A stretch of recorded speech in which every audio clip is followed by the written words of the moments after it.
함께 보실 하나님의 말씀은 빌립보서 1장 19절로 26절 말씀입니다. 신약성경 319페이지에 있습니다. 빌립보서 1장 19절로 26절 말씀. 제가 여러분을 위해 봉독해 드리겠습니다. 이것이 너희의 간구와 예수 그리스도의 성령의 도우심으로 나를 구원에 이르게 할 줄 아는 고로 나의 간절한 기대와 소망을 따라 아무 일에든지 부끄러워하지 아니하고 지금도 전과 같이 온전히 담대하여 살든지 죽든지 내 몸에서 그리스도가 존귀하게 되려 하려 하나니 이는 내게 사는 것이 그리스도니 죽는 것도 유익함이라. 그러나 만일 육신으로 사는 이것이 내 일의 열매일진데 무엇을 택해야 하는지 나는 알지 못하노라. 내가 그 둘 사이에 끼었으니 차라리 세상을 떠나서 그리스도와 함께 있는 것이 훨씬 더 좋은 일이라 그렇게 하고 싶으나 내가 육신으로 있는 것이 너희를 위하여 더 유익하리라. 내가 살 것과 너희 믿음의 진보와 기쁨을 위하여 너희 무리와 함께 거할 이것을 확실히 아노니 내가 다시 너희와 같이 있으므로 그리스도 예수 안에서 너희 자랑이 나로 말미암아 풍성하게 하려 함이라. 아멘. 사느냐 죽느냐 그것이 문제로다. 영어로 하면 to be or not to be, that is a question. 여러분 이 문장을 알고 계십니까? 네, 다 알고 계시죠? 이 문장은 섹스피어의 4대 비극 가운데 희극 가운데 하나인 햄릿의 3막 1장에서 햄릿과 오피리아가 만나는 장면에서 햄릿이 자신의 고뇌를 토로하면서 내뱉는 독백 가운데 첫 번째 문장입니다. 지금 햄릿은 딜레마에 빠졌습니다. 죽음 이후에 어떠한 일이 있을지 알 수가 없고 또 죽음에서 살아 돌아온 사람이 없기 때문에 그것이 두려워서 죽은 자가 되느냐 혹은 계속 여기에 존재하느냐의 갈등을 하고 있는 것입니다. 그런데 오늘 본문 속에서 사도 바울도 동일한 딜레마에 빠져 있습니다. 사느냐 죽느냐. 물론 바울의 내용은 햄릿과는 본질적으로 다릅니다. 사실 이 딜레마라는 단어는 진퇴양난의 뜻을 가지고 있습니다. 즉 선택해야 할 길은 두 가지인데 어느 것을 선택해도 바람직하지 못한 결과를 가져오는 것이 딜레마입니다. 하지만 지금 바울이 처해 있는 이 딜레마는 어느 쪽을 선택을 해도 살아도 혹은 죽어도 그것이 바울에게 있어서 유익이고 그것이 바울에게 있어서 축복입니다. 자, 그렇다면 사도는 왜 이러한 고민을 하고 있는지, 왜 이러한 딜레마에 빠지게 되었는지 오늘 본문 말씀을 통해서 함께 살펴보기를 원합니다. 먼저 오늘 이야기는 지난주의 내용과 연결되기 때문에 간략하게 지난주의 내용을 살펴보도록 하겠습니다. 계속해서 우리가 살펴보고자 하는 것은 사도가 자신의 안위를 염려하고 있는, 걱정하고 있는 이 빌립보 교인들에게 궁극적으로 말하고자 했던 내용을 살피고 있습니다. 그 내용이 12절부터 26절까지가 기록되어 있는데요. 지난 시간 우리는 12절부터 18절까지의 내용을 살펴보았습니다. 여러분 기억나십니까? 어떠한 내용이었죠? 너희는 지금 내가 갇힌 것, 나의 매임으로 인해서 굉장히 염려하고 있지만 오히려 나의 매임이 복음의 진전을 가져왔다. 그래서 새로운 대상, 새로운 불신자들에게 복음이 증거되는 역사가 일어났고 또한 나의 매임으로 자극받은 교회 형제들이 더 열심히 복음을 증거하게 되었다라는 것이 사도의 이야기였습니다. 물론 형제들이 사도로 인해 사도에게 자극을 받아서 더 열심히 복음을 전했지만 한 부류는 자신을 따라 선한 의도로 그리스도를 전파했고 또 다른 부류는 바울을 괴롭힐 목적으로 바울을 박해할 목적으로 그리스도를 전파했습니다. 여러분이 만약에 바울이라면 이 자신을 반대하는 자신을 대적하기 위해서 괴롭히기 위해서 이 그리스도를 전파하는 사람들을 생각했을 때 어떠한 마음이 들었겠습니까? 굉장히 괘씸했을 거예요. 아니 이놈들이? 라는 생각이 들었겠죠. 또한 바울은 이 교회 내에서 직분자로서 사도로서 이 사람들에게 적절한 징계를 내리는 것이 마땅합니다. 하지만 사도는 상관이 없었습니다. 거칠애로 하나 참으로 하나 전파되는 것은 오직 그리스도니 나는 기쁘고 또한 기쁘도다라는 것이 바울의 이야기입니다. 이것이 지난 시간 우리가 나누었던 내용입니다. 그런데 여기서 우리가 주목해야 하는 것은 시제입니다. 시제. 자, 지난 시간에 우리가 나눴던 내용은 사도의 매임이 가져온 과거와 현재의 상황입니다. 즉, 투옥되고 나서부터 지금까지 벌어진 사건에 대한 사도의 정리입니다. 그리고 그것을 한마디로 정리하면 무엇입니까? 기쁘다라는 거예요. 어떻게 되었든지 내가 비록 갇혀있지만 복음의 진전이 일어났기 때문에 나는 기쁘다라는 것이 사도의 내용입니다. 그리고 오늘 우리가 다루려고 하는 19절부터 26절까지의 내용은 미래, 즉 사도가 투옥되고 난 후 이제 앞으로 벌어지게 될, 일어나게 될 상황에 대한 사도 바울의 예측이라고 말할 수가 있습니다. 자, 그렇다면 사도는 앞으로 자신에게 일어나게 될 일들을 어떻게 예측하고 있을까요? 사도는 어떠한 기대를 가지고 있었을까요? 함께 말씀을 통해서 살펴보도록 하겠습니다. 자, 그렇다면 먼저 이제 사도는 어떻게 될까요? 풀려나겠습니까? 아니면 사형을 당하겠습니까? 이 둘 중에 하나인데 사도에게 앞으로 닥칠 운명은 어떻게 되는 것일까요? 지난번에도 말씀드렸던 바와 같이 사도 바울은 현재 갇혀있는 상태로 재판을 기다리고 있습니다. 벌써 못해도 4년에서 5년, 사도가 3차 전도 여행을 마치고 예루살렘으로 내려왔을 때 유대인들은 종교적인 이유로 바울을 고소했고 사도는 자칫 로마 황제와 로마 제국을 반대한다라는 죄목으로 처벌을 받을 위기에 처했습니다. 그리고 최악의 경우에는 사형을 받을 수도 있었습니다. 이러한 상황에서 18절에 따르면 우리가 지난주에 18절까지 살펴보았는데 18절에 따르면 그는 지금 기뻐합니다. 왜? 그는 지금 왜 기뻐합니까? 나의 매임을 통해 복음 전파에 진전을 가져왔기 때문에 거칠애로 하나 참으로 하나 그리스도가 전파되었기 때문에 사도는 지금 기뻐하고 있습니다. 그리고 그는 계속해서 기뻐할 것입니다. 왜 계속해서 기뻐할까요? 결국에는 자신이 구원받을 것임을 알고 있었기 때문에 그는 계속해서 기뻐할 것입니다. 자, 그렇다면 사도는 어떻게 자신이 구원받았다라는 것을 확신할 수 있었을까요? 그는 두 가지 이유로 그것을 설명하고 있습니다. 먼저 너희의 간구, 곧 빌립보 교인들의 기도 때문이라고 이야기를 합니다. 사도는 빌립보 교회를 떠올릴 때마다 항상 기쁨으로 하나님 앞에 간구했습니다. 그리고 9절로 11절의 내용을 살펴보면 사도가 빌립보 교회를 위해서 어떠한 기도를 하나님 앞에 올렸는지 구체적으로 그 내용을 밝히고 있습니다. 그러나 이러한 도고, 이러한 중보는 사도만 하고 있는 것이 아니었습니다. 빌립보 교회도 사도를 위해 기도하고 있었던 것입니다. 여러분, 이것이 교회입니다. 이것이 교회죠. 단순히 좋은 관계를 맺고 사랑을 베푸는 것은 이 세상에 있는 조직, 이 세상에 있는 공동체도 서로 사랑을 베풀고 서로 교제를 할 수가 있어요. 하지만 서로를 위해 기도해 줄 수 있는 관계가 되는 것, 서로를 위해 기도해 줄 수 있는 관계는 오직 교회만이 그것이 가능한 것입니다.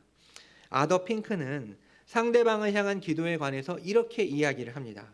다른 사람들에 대한 우리의 사랑의 척도는 그들에 대한 우리 기도의 빈번함과 진지함에 있다. 다시 한번 읽어드리겠습니다. 다른 사람들에 대한 우리의 사랑의 척도는 그들에 대한 우리 기도의 빈번함과 진지함에 있다. 사랑하는 성도 여러분, 여러분은 누군가를 위해서 기도하는 사람이 있습니까? 우리는 예수 그리스도를 믿어 그의 신자가 되었기 때문에 다른 사람들을 사랑해야 할 의무, 책임을 가지고 있습니다. 그리고 다른 사람들을 사랑하는 최극치는 그 사람을 위해서 기도를 해주는 거예요. 그렇다면 여러분들은 빈번하게, 진지하게 기도하는 대상이 있습니까? 베샬롬의 권속들이 서로 기도해주는 그런 관계가 되었으면 좋겠습니다. 절대로 서로 돈 빌려주는 관계가 되면 안 돼요. 돈 빌려주면 다 깨져요. 언니, 오빠, 형, 동생 다 할 수 있지만 가장 중요한 단계, 가장 중요한 관계는 오직 교회 안에서 서로가 서로에게 기도해 줄 수 있는 관계입니다. 따라서 우리 모두가 우리 교회 모든 성도들이 서로를 위해 기도하는 아름다운 기도의 공동체가 될 수 있었으면 좋겠습니다. 사도가 자신의 구원을 확신할 수 있었던 두 번째 이유는 바로 예수 그리스도의 성령의 도우심 때문이었습니다. 여기서 예수 그리스도의 성령이라는 것은 곧 우리가 알고 있는 성령을 의미합니다. 그리고 도움이라는 단어는 사실 공급이라는 단어가 더 적합합니다. 위대한 사도 바울, 하지만 그도 인간이었습니다. 즉 바울은 슈퍼맨이 아닙니다. 우리와 똑같은 인간입니다. 물론 하나님으로부터 많은 은사와 계시를 받았고 또 엄청나게 많은 기적을 베풀었지만 그는 자신의 앞날을 알지 못했습니다. 자신이 석방될 것인지, 자신이 어떠한 판결을 받아서 형벌을 받게 될 것인지 그는 알 수 없었습니다. 그래서 사도는 자신에게 구원, 곧 하나님이 시작하시고 하나님이 완성하실 이 구원이 이루어질 것이라는 것에 대한 확신은 가지고 있었지만 그것이 성취되는 때와 그것이 어떠한 방법으로 이루어지게 될지에 대해서는 정확하게 분명하게 알지 못했습니다. 때문에 현재 자신에게 닥친 이 삶의 압력, 여러분 사도라고 해서 쫄리지 않았을까요? 까딱 잘못하면 서슬퍼런 이 사형을 당할 수 있는 상황이 점점점 앞으로 다가오는 이 시점에서 사도라고 해서 나는 괜찮아라고 생각을 했을까요? 물론 그럴 수도 있었겠지만 저는 그렇게 생각하지 않습니다. 사도도 심리적인 압박을 계속해서 받고 있었을 것입니다. 그리고 부담과 괴로움 왜 없었겠습니까? 이러한 상황 속에서 예수 그리스도를 위해 살기 위해서는 성령의 공급, 성령의 도우심이 필요했던 것입니다. 결국 사도는 이 빌립보 교인들의 간구와 성령님의 공급, 이 채워주심을 통해서 구원을 확신하며 계속해서 기뻐할 것이라고 다짐하고 말하고 있는 것입니다. 자, 그렇다면 지금 이 상황에서 갇혀있는 이 상황에서 사도 바울의 간절한 기대와 소망은 무엇이었을까요? 이 갇혀있는 상황에서 사도는 무엇을 원하고 있었을까요? 석방되는 것, 내가 풀려나서 교회로 다시 돌아가는 것, 빌립보 교인들을 만나는 것을 원하고 있었을까요? 물론 나중에 이야기를 들어보면 그런 마음도 있죠. 정말로 그랬습니다. 하지만 궁극적으로 그가 간절히 원했던 기대와 소망은 석방, 풀려나는 것이 아니었습니다. 사도는 이제 곧 황제 앞에서 재판을 받게 될 것이지만 어떠한 상황 속에서도 어떠한 압력 속에서도 어떠한 프레스 속에서도 복음에 대해서 참된 진리에 대해서 부끄러워하거나 주저하거나 머뭇거리지 않기를 원했습니다. 그래서 지금도 전과 같이 곧 지금은 비록 감옥 안에 있기 때문에 여러 가지 제약이 있고 심리적인 압박이 있지만 과거 자유롭게 돌아다니면서 목숨을 걸고 담대하게 복음을 선포했던 것처럼 황제의 법정에서 살든지 죽든지 몸을 통해 나의 몸을 통해 자신의 몸을 통해 그리스도가 존귀하게 되기를 사도는 진심으로 원하고 있었습니다. 이것이 그의 간절한 기대와 소망이었습니다. 즉 재판의 결과가 어떠한 결과가 떨어지든 그래서 자기가 풀려나든 자기가 사형을 당하든 사도는 자신을 통해 그리스도가 존귀하게 되는 것을 가장 간절히 염원하고 있었던 것입니다. 잠시 냉정하게 생각해 봅시다. 물론 저는 사도의 이 진술, 사도의 이 고백을 의심하지 않습니다. 그런데 입장을 바꾸어서 제가 사도의 입장이라고 한다면 제가 지금 감옥에 갇혀서 사느냐 죽느냐를 고민하고 있는 이 상황에서 저는 과연 무엇을 원할까요? 저를 보시죠. 제가 뭘 원할까요? 사형을 당하는 거? 풀려나는 거? 물론 저는 풀려나는 것을 원할 것입니다. 왜? 아내가 젊습니다. 아기가 지금 한 달밖에 되지 않았어요. 초등학생이에요. 이런 구구절절한 변명을 대면서 저는 살기를 목숨을 부지하기를 원했을 것입니다. 그렇다면 여러분은 어떠십니까? 여러분이 지금 사도의 입장이라고 한다면 사는 것과 죽는 것 사이에서 무엇을 선택하시겠습니까? 그리고 그 이유는 무엇입니까? 사도는 이 두 가지의 경우에서 어느 것에 더 무게중심을 두고 있었을까요? 사는 것, 죽는 것. 먼저 사도는 21절과 22절에서 자신이 뭘 선택해야 할지 모르겠다라고 이야기를 합니다. 먼저 21절에서 내 삶은 곧 그리스도니, 이것은 엄청난 신앙 고백입니다. 이 부분에 대해서 이따가 적용 부분에서 다시 다루도록 하겠습니다.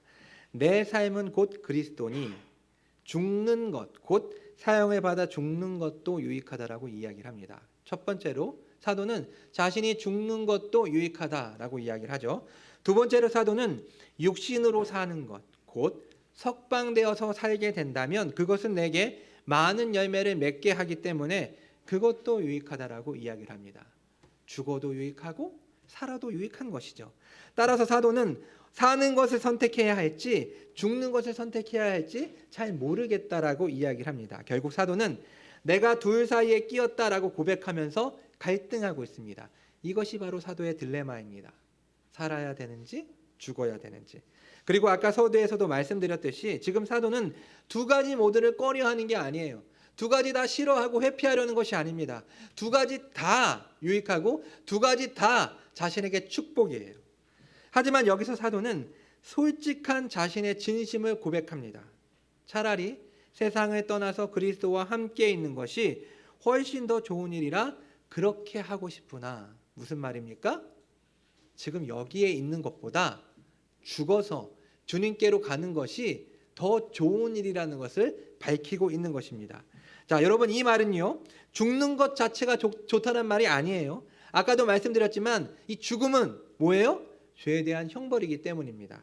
그리고 또한 이것은 사도가 이 세상의 삶이 너무나도 고통스럽고 힘들어서 차라리 죽고 싶다라고 말하는 것이 아닙니다.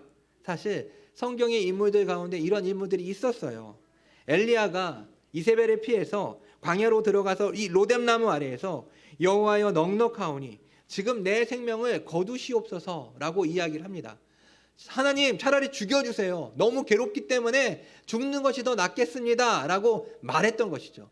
하지만 사도는 그러한 의미에서, 그러한 취지로 자신이 더 죽는 것이 낫다라고 말한 것이 결코 아닙니다. 사도가 그토록 원했던 것은 죽음 이후의 상태, 곧 자신이 죽으면 예수님과 함께 있을 것이기 때문에 그것은 사도에게 자신이 이 세상에 살아있는 것보다 더 유익하다, 더 좋다라는 것을 말하고 있는 것입니다. 그러나 24절에서 사도는 내가 육신으로 있는 것이 너희를 위하여 더 유익하리라. 즉, 개인적으로는 세상을 떠나서 주님과 함께하는 것이 유익하고 더 좋지만 너희를 생각하면 내가 석방되어서 내가 풀려나서 너희와 함께 있는 것이 더 유익할 것 같다라고 말하는 것입니다. 그래서 이제 마지막 25절과 26절에서 지금까지 사느냐 죽느냐로 갈등했던 사도는 한 가지의 선택을 하게 되고 그에 대한 확신을 보입니다. 우리 한번 25절과 26절을 한번 읽어보도록 하겠습니다. 시작.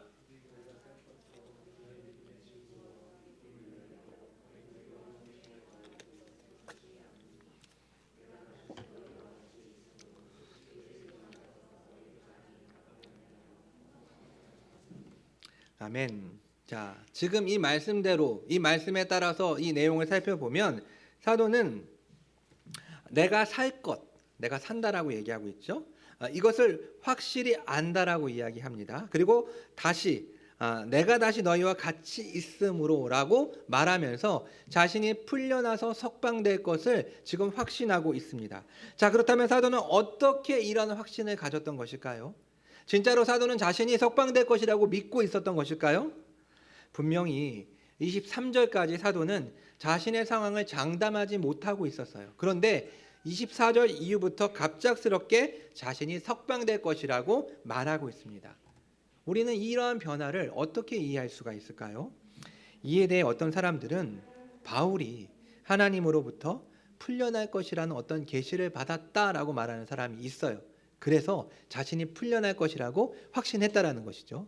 또 어떠한 사람은 사도가 누군가로부터 재판관이 어떠한 판결을 내릴지에 대한 그 정보를 입수했기 때문에 자신이 풀려날 것이라는 것을 확신했다라고 말하는 사람이 있습니다.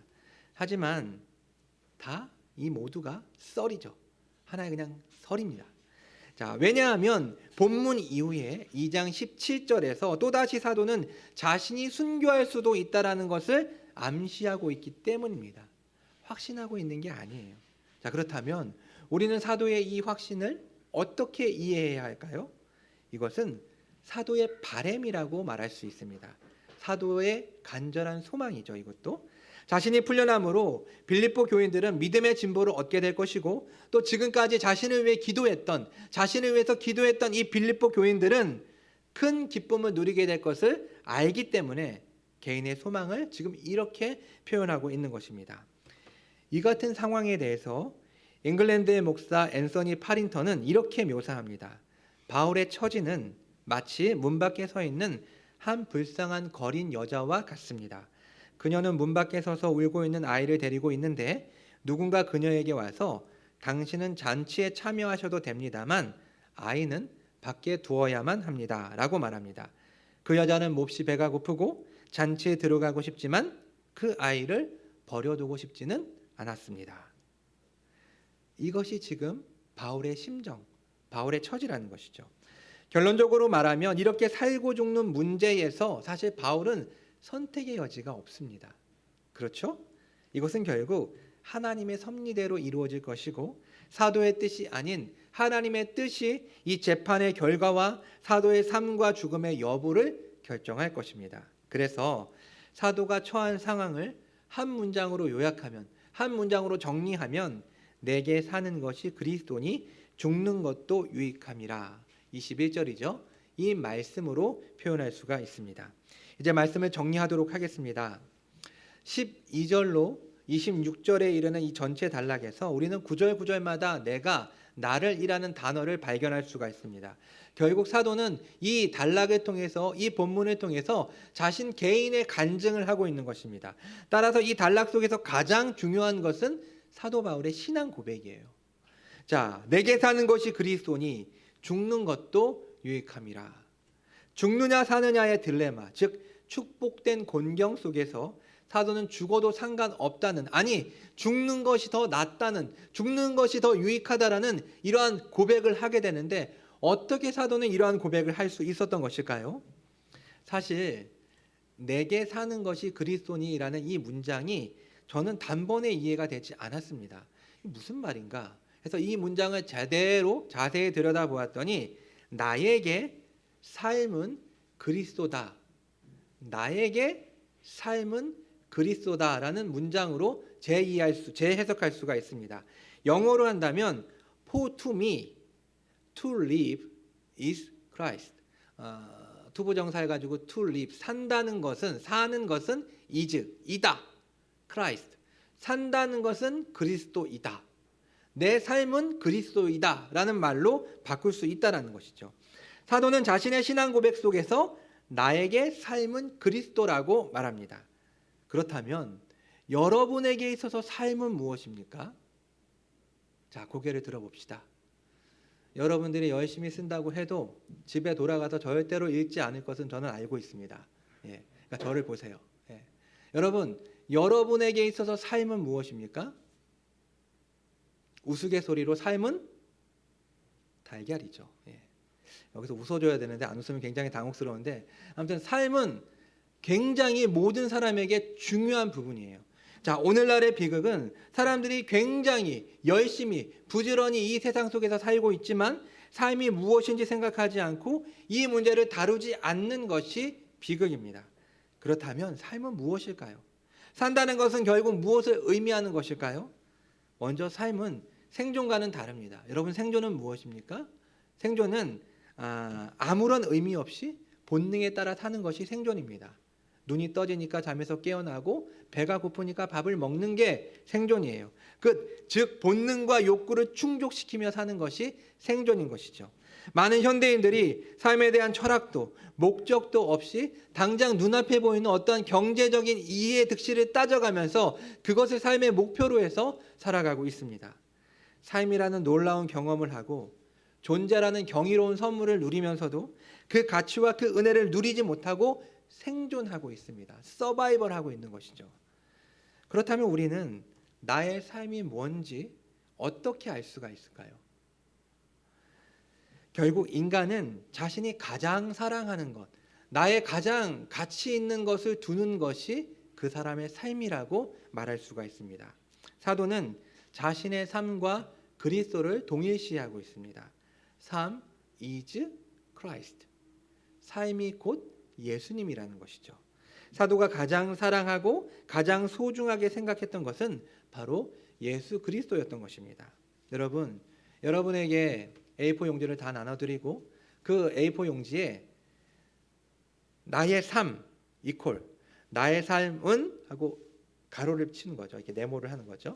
그래서 그 문장을 완성시키라고 한다면 여러분은 그 괄호에 여러분은 그 네모에 뭐라고 채워 넣어서 그 문장을 완성하시겠습니까?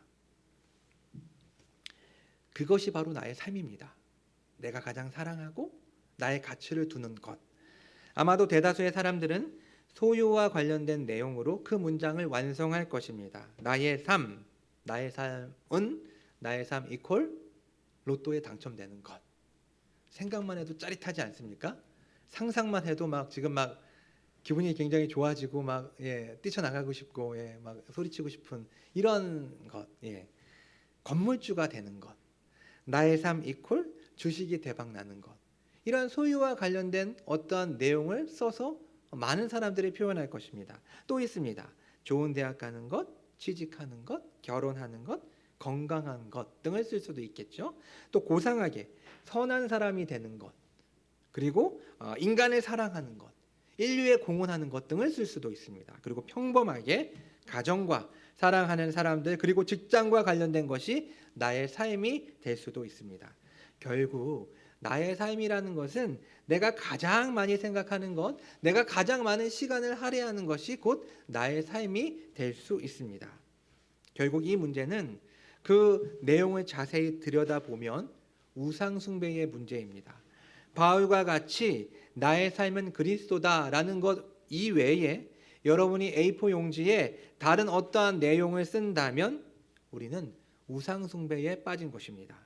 따라서 이 고백은 사도 바울 개인의 고백이 아니라 예수 그리스도를 믿는 모든 신자들의 고백이 되어야 합니다. 여러분에게 있어서 삶은 무엇입니까? 여러분은 그 A4 용지에 그 빈칸에 뭐라고 쓰시겠습니까? 사랑하는 성도 여러분, 저와 여러분이 예수 그리스도를 믿는 신자라면 여러분이 예수 그리스도를 믿는 신자라면 우리가 예수님을 믿는 그 순간 우리는 성령을 통해 그리스도와 연합된 존재가 됩니다. 내가 그리스도와 연합되었다라는 것은 예수님의 모든 사역과 내가 하나가 되었다라는 것입니다. 예수님의 삶, 예수님이 이 세상에서 살면서 율법을 완성하셨던 그런 모든 것들이 곧 나의 것이 되고 예수님의 죽음, 예수님이 죄의 형벌을 받아서 십자가에 달려 돌아가신 것이 곧 나의 죽음이 되고 예수님의 부활, 예수님이 이 모든 것들을 성취하셨다라는 것을 완성하셨다는 것을 보여주는 이 부활이 나의 부활이 되는 것입니다. 곧 예수님의 모든 삶과 사역이 내가 하나가 된 것이 예수를 믿어서 그와 연합된 신자가 누리는 축복입니다. 따라서 우리는 이제부터 이 세상 속에서 내 마음대로 내 뜻대로 살아가는 것이 아니라 갈라디아서 2장 20절이 우리에게 말씀하고 있는 것처럼 하나님의 아들을 믿는 믿음 안에서 살아야 합니다. 내가 그리스도와 함께 십자가에 못 박혔나니 그런즉 이제는 내가 사는 것이 아니요 오직 내 안에 그리스도께서 사시는 것이라. 이제 내가 육체 가운데 사는 것은 나를 사랑하사 나를 위하여 자기 자신을 버리신 하나님의 아들을 믿는 믿음 안에서 사는 것이라. 사랑하는 성도 여러분, 여러분이 예수님을 믿는 신자라는 것을 기억하십시오. 항상 여러분의 정체성이 나는 예수 그리스도를 믿는 신자라는 것을 기억하고 그리고 내가 예수님을 믿는 신자이기 때문에 그리스도와 연합되었고 연합된 신자로서 이제 내 삶은 이 세상의 그 어떠한 것이 아니라 내가 그리스도라는 것, 내 삶이 그리스도라는 것을 이해하고 인정하고 또 그에 걸맞는 그에 합당한 삶을 살기 위해 애쓰고 노력하고 무엇보다도 주님의 은혜를 구하며 내 마음속에 예수 그리스도를 가득 채워나가는 삶을 이제부터 우리는 살아야 하는 것입니다. 두 번째로 사도는 죽는 것도 유익하다라고 고백을 합니다. 죽음, 이 세상에서 죽음만큼 확실한 것은 없어요. 그렇죠? 죽음만큼 한결같고 죽음만큼 반드시 필연적으로 우리에게 닥치는 것은 없습니다. 여러분, 다른 모든 일들은 변수가 있고 그 변수 때문에 다른 결과를 맞을 수도 있지만 죽음만큼은 한결같이 우리들을 따라옵니다. 여러분이 태어났습니까? 그럼 여러분 곧 죽는 거예요. 언젠가는 죽게 되는 것이죠. 따라서 죽음을 바르게 이해하는 것은 매우 중요합니다. 왜 그럴까요? 우리 모두 죽기 때문입니다. 하지만 사람들은 죽음에 대한 이야기를 회피하고 직접적으로 죽음을 이야기하면 싫어합니다. 왜 사람들은 이토록 죽음을 회피하고 죽음에 대해서 불쾌하게 여기는 것일까요? 이런 생각들을 해본 적이 있습니까? 주무시는 분들이 있으면 옆 사람들 좀 깨워주세요. 네. 왜 사람들은 죽음을 회피하고 죽음에 대해서 불쾌해할까요? 알지 못하기 때문입니다. 죽음과 죽음 이후의 삶에 대해서 그 누구도 가르쳐주지 않았고 그것이 우리에게 미지의 세계이고 그것이 우리에게 불안하기 때문에 막연한 두려움, 막연한 불안함, 막연한 피하고 싶은 뭔가로서 죽음이 우리에게 뿌리 깊게 박혀 있는 것입니다. 그래서 히브리서 2장 15절은 이렇게 이야기합니다. 또 죽기를 무서워함으로 한평생 매여 종노릇 한다라고 말합니다. 결국 인간은 죽음의 영향력 아래에서 두려워하면서 평생 죽음의 노예로서 살게 되는 것입니다. 사실 현대인들의 죽음에 대한 다양한 관점들이 있는데요. 가장 강력한 감정은 방금 전에 말씀드린 것처럼 두려움입니다. 그리고 이 죽음은 처음에는 막연한 두려움에서 이제 막대한 공포로 변화되기 시작됩니다. 실제로 과거에 저희 친척 중에 죽음을 앞둔 분을 제가 만난 적이 있습니다. 오랜만에 만났는데 병이 너무 심해져서 이제 죽음의 그늘이 드리워져 있었습니다. 그분은 저의 손을 잡고 간절하게 부탁을 했습니다. 종범아, 너 목사잖아. 나를 위해서 기도해줘. 죽지 않게 해달라고 기도해줘. 라고 막 울부짖으면서 절규하면서 저에게 기도를 요청했습니다. 이것이 죽음을 앞둔 사람들의 정상적인 반응입니다. 또한 죽음에 대한 또 다른 태도는 체념입니다. 어차피 죽게 될 테니 라고 생각하면서 죽음 앞에 무기력해지는 것입니다. 그리고 죽음에 대한 또 다른 관점은 저항입니다. 물론 언젠가는 죽게 될 것이지만 체념하지 말고 할 수 있는 대로 이 죽음에 저항하는 것입니다. 웰빙이며 황사나와 같은 이런 모든 것들의 이 상당수는 바로 이런 인간의 죽음에 대한 저항의 산물이라고 말할 수가 있습니다. 자, 그렇다면 신자들은 이 죽음을 어떻게 이해해야 할까요? 신자는 예수 그리스도의 부활을 통해서 죽음이 정복되었다라는 것을 분명하게 알 수 있습니다. 신자는 예수님의 부활로 사도들을 비롯한 초기 신자들이 이 죽음을 완전히 새롭게 보게 되었다라는 것을 알 수가 있습니다. 따라서 이 사도들과 이 초기 신자들은 고난 중에서도 웃으며 죽음을 맞이할 수 있었고 오늘 바울처럼 죽음도 내게 유익하다라고 고백할 수 있었던 것입니다. 그러나 엄밀하게 말해서 사도가 기대했던 것은 죽음 그 자체는 아닙니다. 아까 전에도 말씀드렸다시피 죽음 그 자체는 죄에 대한 형벌입니다. 따라서 사도가 소망했던 것은 죽음 이후의 상태와 상황입니다. 23절에서 사도는 이렇게 이야기합니다. 내가 그 둘 사이에 끼었으니 차라리 세상을 떠나서 그리스도와 함께 있는 것이 훨씬 더 좋은 일이라 그렇게 하고 싶으나.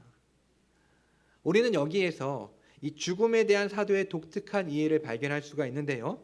세상을 떠나서에서 이 떠나서라는 단어는 두 가지의 해석으로 해석이 가능합니다. 첫 번째는 닻을 올리는 거예요. 닻을 올린다. 여러분 닻이 뭡니까? 닻을 올린다라는 것은 곧 배가 출항한다는 것입니다. 항구에 정박해 있던 배가 무거운 쇳덩어리, 이 닻을 올리죠. 그 다음에 돛을 내린 다음에 바람을 받아서 이제 새로운 목적지를 향해 떠나는 것, 이게 바로 죽음이라는 것입니다. 곧 죽음은 이 세상에서 새로운 목적지로의 출발입니다. 두 번째로 떠나서는 장막을 걷는 것, 텐트를 걷는 것으로 이해할 수가 있습니다. 역시 마찬가지로 새로운 목적지로 출발하기 위해 텐트를 걷고 출발하는 것입니다. 흥미로운 것은 둘 다 새로운 목적지로 출발한다라는 의미를 가지고 있습니다. 곧 죽음은 나그네였던, 이 세상에서 나그네로 살고 있었던 사람들이 최종적인 목적지인 본향으로 돌아가는 것을 의미합니다. 결국 이 세상에서 가장 호화로운 궁궐에서 살고 부유하고 건강하고 높은 지위를 누리고 살아도 그것은 잠시 잠깐 여행 중에 경험하는 것이고, 실질적으로 돌아가야 할 곳이 있는데 우리는 죽음을 통해 그곳으로 넘어가게 되는 것입니다. 또한 사도는 죽음 이후의 상태를 그리스도와 함께 있는 것이라고 묘사합니다. 죽음 이후의 상태, 여러분 천국에 대해서 우리가 상상한다면 여러분이 생각하고 있는 천국은 어떠한 곳입니까? 우리는 성경을 통해서 우리가 알고 있는 성경에 대한 이해가 분명히 있습니다. 우리는 천국에서 성경 속의 믿음의 선배들을 직접 만나게 될 것입니다. 아브라함과 함께, 모세와 함께, 다윗과 함께 땅 따먹게 하고 커피 한잔 하면서 여유로운 시간을 보내게 될까요? 아무튼 그 사람들을 만날 겁니다. 왜? 천국의 그곳에 계시기 때문에 우리가 그곳으로 간다면 그분들을 만나게 되는 것이죠. 그리고 예수님의 12 제자와 함께 만나게 될 것입니다. 또한 주 안에서 함께 교제하다가 먼저 세상을 떠난 우리의 사랑하는 가족들과 지인들을 그곳에서 만나게 될 것입니다. 또한 우리는 천국에서 현재 가지고 있는 하나님에 대한 지식보다 훨씬 더 분명하고 확실한, 그리고 많은 지식들을 갖게 될 것입니다. 또한 천국은 사망이나 애통하는 것이나 곡하는 것이 없는, 아픈 것이 없는 낙원입니다. 또한 천국은 이 세상의 그 어떠한 것도 비교할 수 없는 아름답고 풍요로운 것이 천국입니다. 더 많을 것입니다.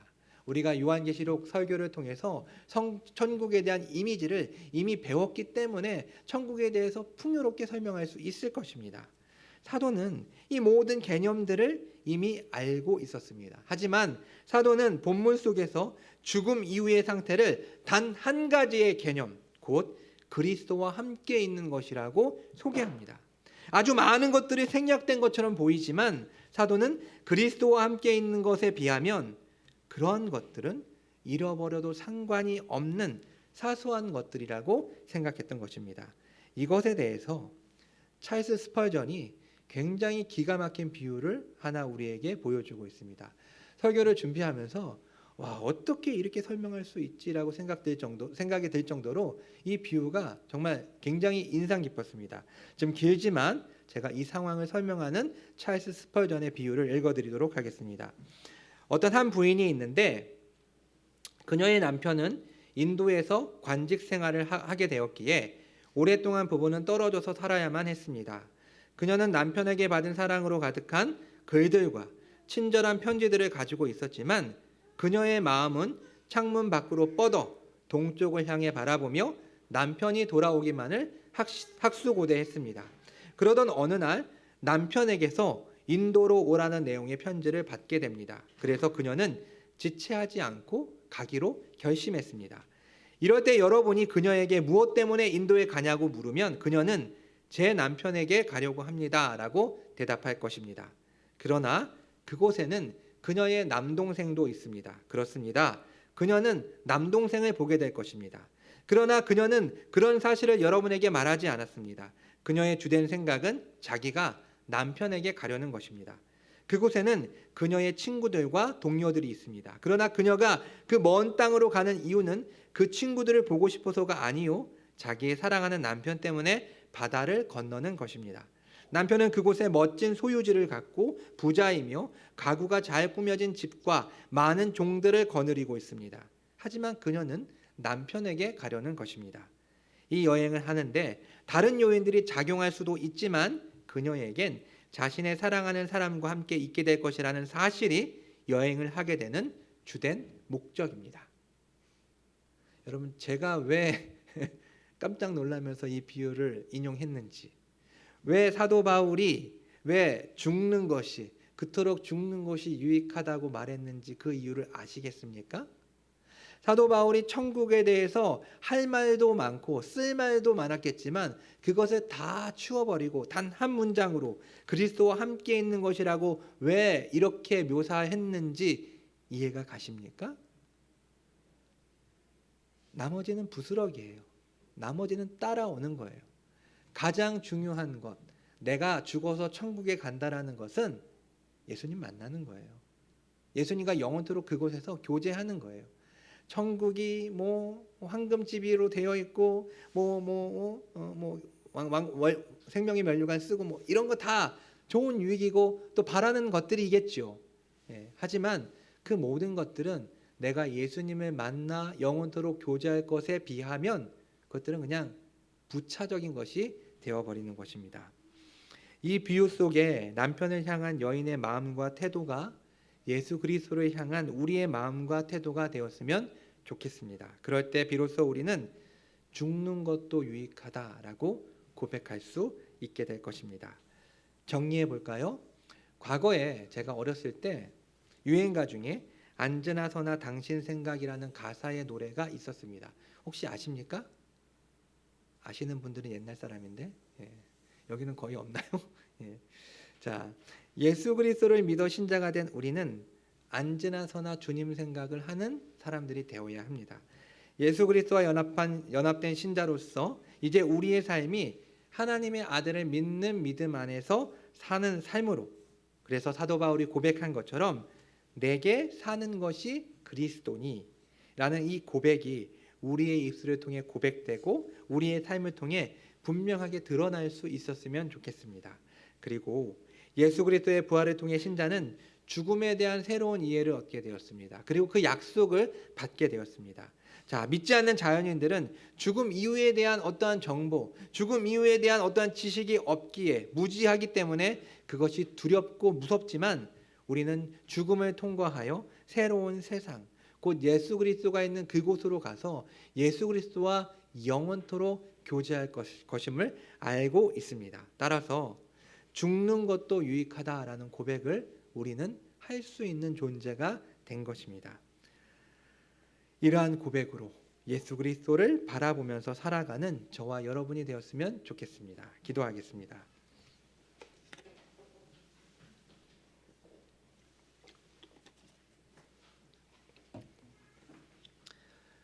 내게 사는 것은 그리스도니 죽는 것도 유익하다는 이 사도의 고백은 결국 모든 신자들의 고백이 되어야 합니다.